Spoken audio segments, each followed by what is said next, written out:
বন্ধুরা নমস্কার। আজ আমি চিলি চিকেনের রেসিপি নিয়ে তোমাদেরকে শেয়ার করতে এলাম। দেখতে থাকো। আমি একটা বোল নিলাম, তার মধ্যে কিছুটা চিকেন দিয়েছি। তার মধ্যে একে একে রসুন বাটা, আদা বাটা, লঙ্কার গুঁড়ো, গোলমরিচের গুঁড়ো, দুটো ডিম, 3 চামচের মতো কর্নফ্লাওয়ার দিয়েছি। এবার ভালো করে ওটাকে মেখে ম্যারিনেট করে কিছুক্ষণের জন্য রেখে দিলাম। এবার গ্যাসটা জ্বালিয়ে দিলাম, কড়াইটা বসিয়ে দিয়েছি, তেল দিয়ে দিলাম, গরম হয়ে গেছে। এবার একে একে আমি চিকেনের বোলগুলো ওর মধ্যে ছেড়ে দিয়ে তুলে নেব। দেখো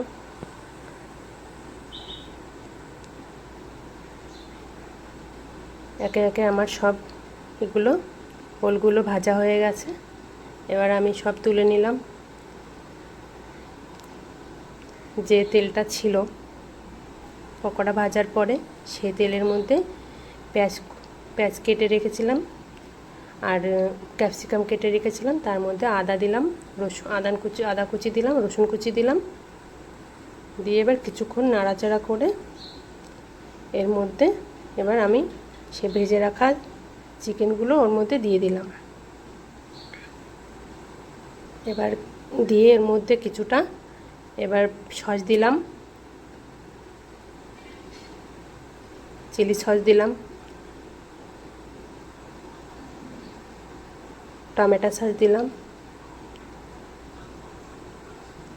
সয়া সস দিলাম, দিয়ে নেড়ে চেড়ে কিছুক্ষণ আগে একটা জল গরম করা ছিল একটু, সেই জলটা আমি ওর মধ্যে দিয়ে দিলাম।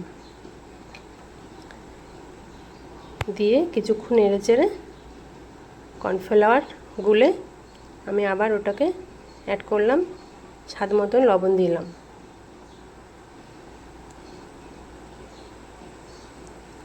এবার হয়ে গেল আমার চিলি চিকেন, নামিয়ে নিলাম।